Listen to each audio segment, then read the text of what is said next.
Alright, good evening everyone.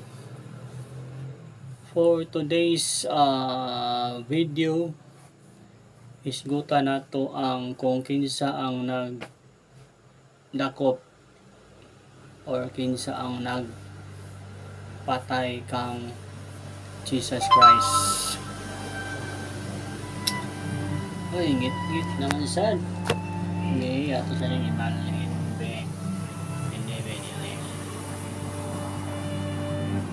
Ngit-ngit man siya. Be. Hindi, be.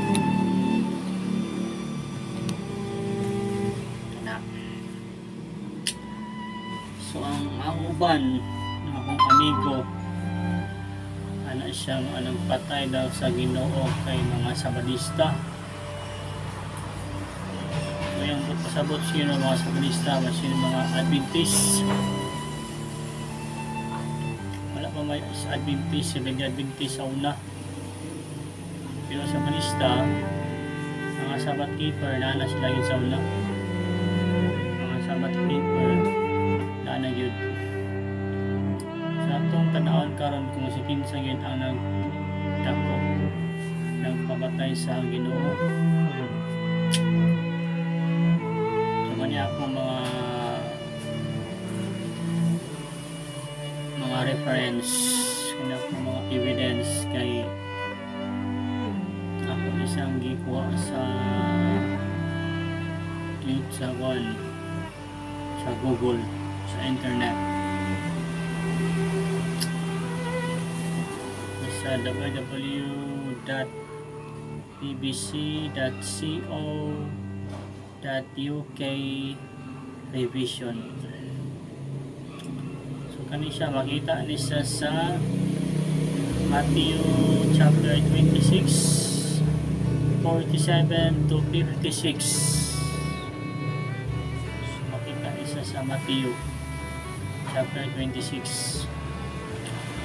Judas arrived with a large crowd. Judas arrived with a large crowd armed with swords and clubs and sent by the chief priests and the elders.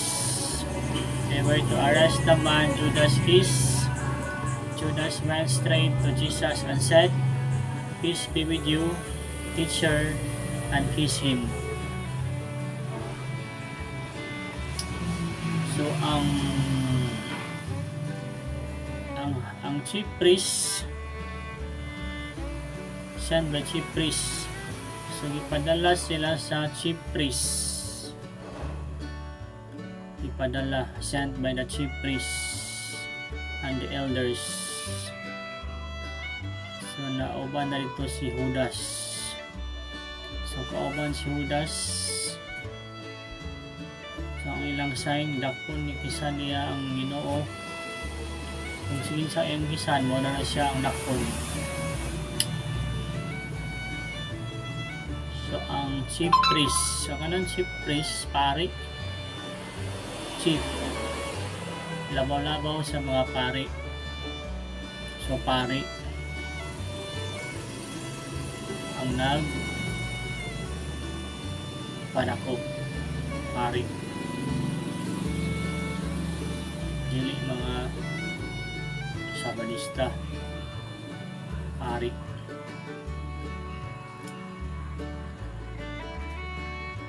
The arrest of Jesus, makita na sa Matthew 26 verses 47 to 56. Judas arrived, maraya po, Judas arrived with a large crowd armed with swords and clubs and sent by the chief priests and the elders. They were to arrest the man Judas kissed. Judas went straight to Jesus and said, "Peace be with you, teacher," and kissed him. So parehas na rin kanina sa pamibasa. Jesus' trial before the Sanhedrin. So ang Ginoo gidala dito sa Sanhedrin. So makita nila sa Matthew 26 57 to 68. Those who had arrested Jesus took him to the house of the high priest, Caiaphas, where the teachers of the law and the elders had gathered together. Peter followed from a distance as far as the courtyard of Caiaphas' house. So, ang Ginoo, di-arrest. Pinadala dito sa balay sa high priest. So, ang kinsa man ang high priest sa ato nga time, si Caiaphas. Kung na po dito ang mga magtutudlo, mga teachers sa balaod, mga elders, nagtapok sila dito. The Jewish leaders were looking for those evidence against Jesus to have him put to death, but he could not find any. Eventually, Caiaphas demanded of Jesus, "Tell us if you are the Messiah, the Son of God." Jesus answered him, "So you say, but I tell all of you, from this time on you will see the Son of Man sitting at the right side of the Almighty and coming on the clouds of heaven."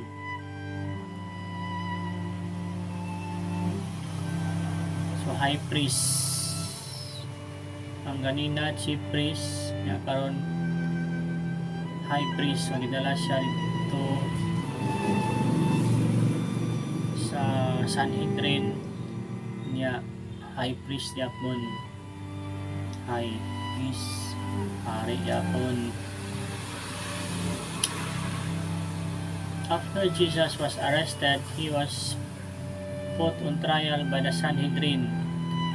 So, nag-consider ito na sa trial sa Sanhedrin. This was the highest ruling council of the Jews. So, kaning Sanhedrin mo siya ang pinakalabaw, pinakadako na ruling council sa mga Hudiyo.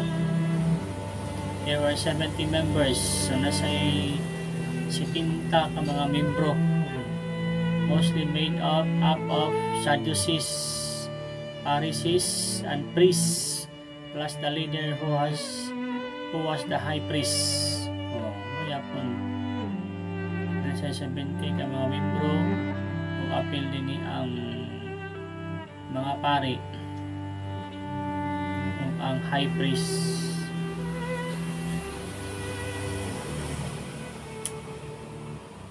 When Jesus was on trial, the high priest was Caiaphas. So, si Caiaphas ang high priest ato nga time.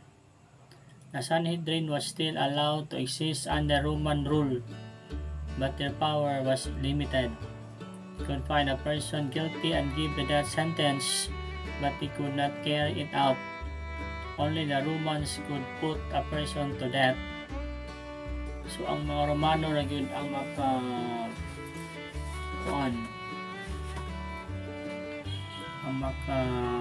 put a person to death. So, ang mga Roman na yun, ang mga Romano.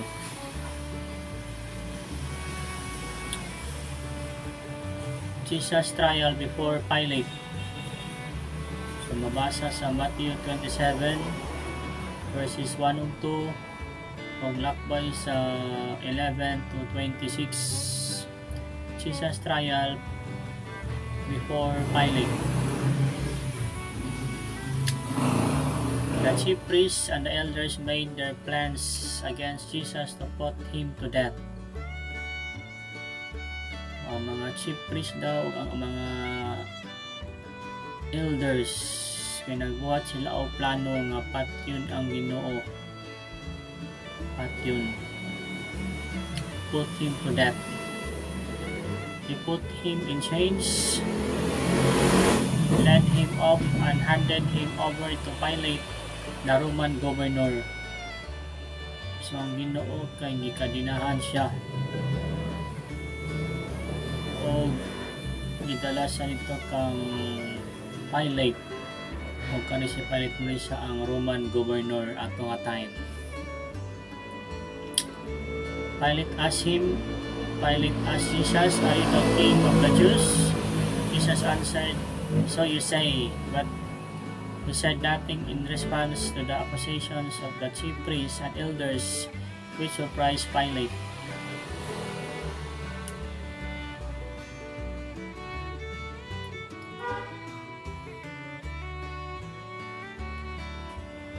Key fact: Pilate does not think Jesus deserves the death penalty, but he does not want to anger the Jewish leaders. So si Pilate kay wala siya nagkunahuna nga ang Ginoo di sa deserve na patyon. Pero di sa gusto nga ang mga Jewish leaders masukop.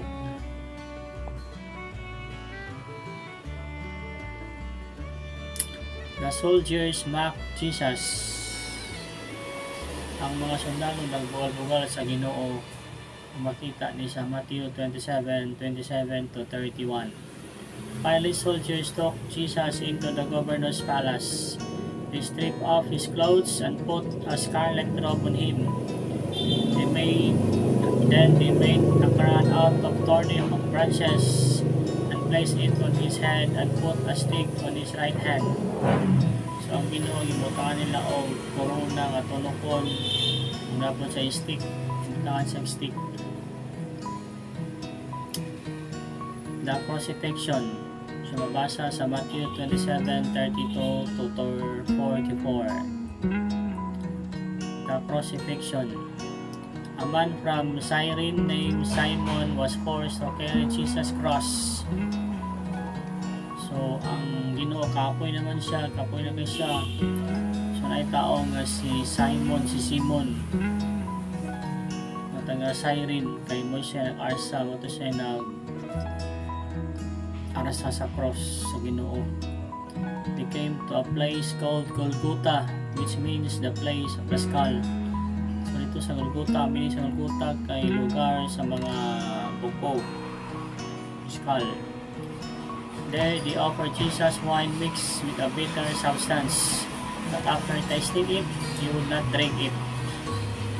So tagaan ang Ginoo ipainom nila og kanang wine nga mix nga pait kistanan. Nga refuse sa Ginoo. The drink of wine and gall, a bitter plant-based substance which Jesus was offered, was a type of painkiller, but he refused it. Pagpalay ka ng wine, kahit kayo, paano siya dahil ka ng painkiller. So, refuse sa Ginoo. So, ang nagpatay sa mga Ginoo, nagkanatok sa Ginoo kay mga high priest, chief priest.